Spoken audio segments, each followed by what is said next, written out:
But everybody else on that undercard did fantastic tonight. Luke Watkins, haven't seen it yet, I can't wait to see the fight, but what a fight, I'm told. What a fight, and Luke was superb. He had to climb off the canvas, and then he stops a guy, you know.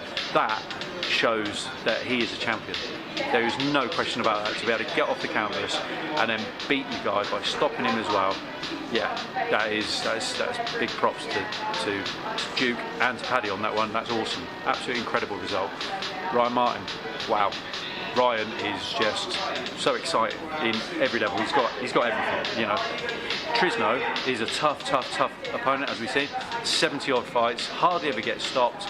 Trisno afterwards, I'm going to swear, don't cut it out. All he said to me is that kid's incredible.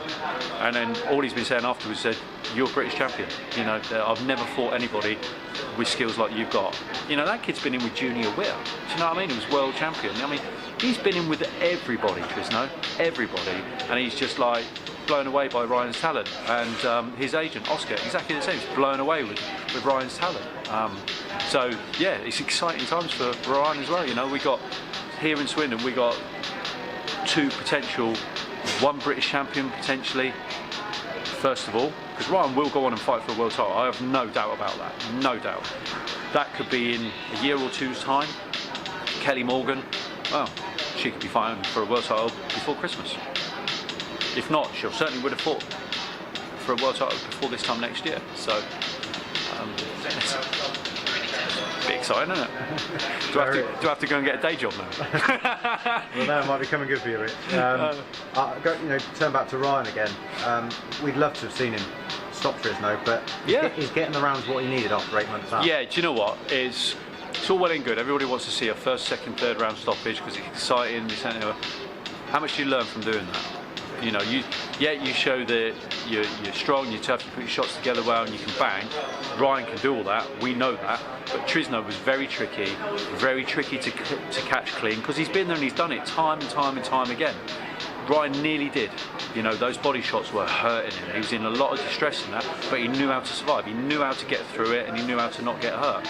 And you know, and Ryan didn't get too excited. He paced it. He turned on the gas. He turned off the gas. You know, and he boxed beautifully tonight. Absolutely beautifully. You know, and that just shows the discipline that Ryan's got within himself as well as a boxer. You know, to me, he has got everything. 7 fights. Now 7 wins. You know, he holds his own with champions that have had 20 fights, you know, in sparring. So he's extremely special as Ryan, and he's going to go a long way. So we've got 2 extremely exciting prospects now in Swindon, and we've got obviously Luke Watkins, very exciting future ahead of him. And Jamie Cox, he's knocking on the door of a world title.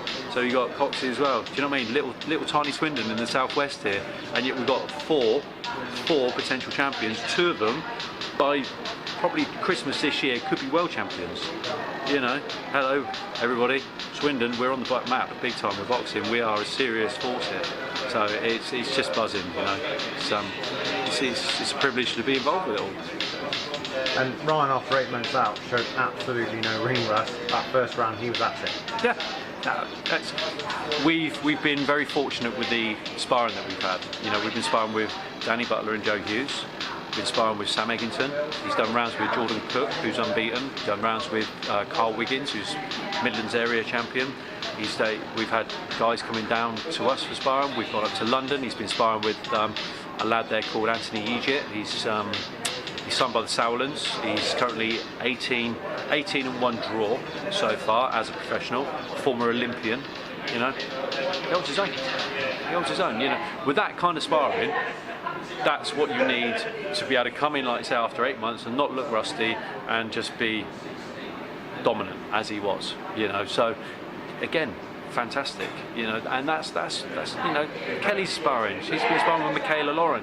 She's been sparring with another unbeaten amateur. She's been up to Team GB. Ryan went up to Team GB. He's been sparring with Pat McCormack. Yeah, it's Pat. Is it Pat or his brother?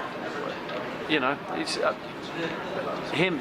The 2 McCormack brothers that have qualified for the Olympics. They are like the best in the world at the weight. You know, they are incredible fighters.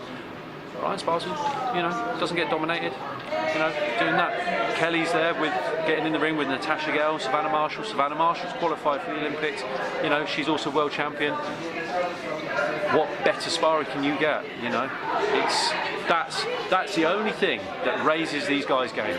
In boxing, you have to be in with more experience and better people than yourself. It's the only way you learn. You can't do it day in, day out, obviously, but you do it. You keep doing it. You keep doing it. In the meantime, you have spars that when you can get people to come to you. And it's all learning. Everything's learning. And, to be the best, you've got to be in with the best, haven't you? Is it about keeping Ryan busy now? Yes. Ryan's been too inactive, out of my control, out of his control.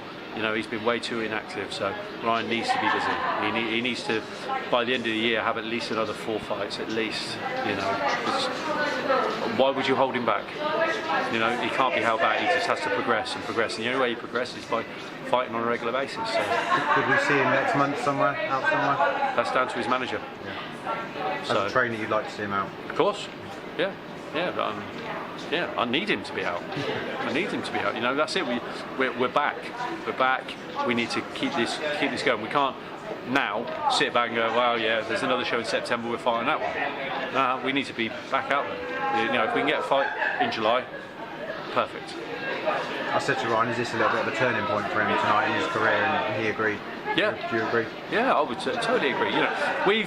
We've had 3 fights together now, and that's it. And I hope people will agree that he's improved every single time. And that I believe that's because of the quality of the sparring he's had, and we've got a very close, tight team. We all work very closely together every day. Strength and conditioning work as well as boxing work, we do it all together, and we feed off each other all the time. We don't all know it, but we're always learning. We're always bouncing off each other, and we're so committed. We will go anywhere, to get the right training. So that's what we're looking at doing. We've had offers from abroad to go sparring with world champions. See if that comes off. So it's exciting. It's very, very exciting. But everybody got to keep the feet on the floor. That's how, that's the thing. Keep humble, keep feet off the floor.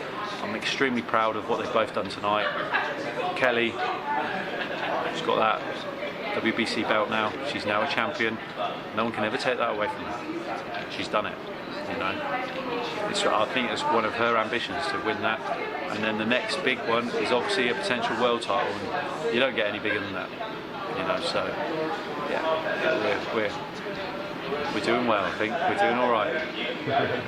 Rich, thank you. Thank you. Well done. Thanks.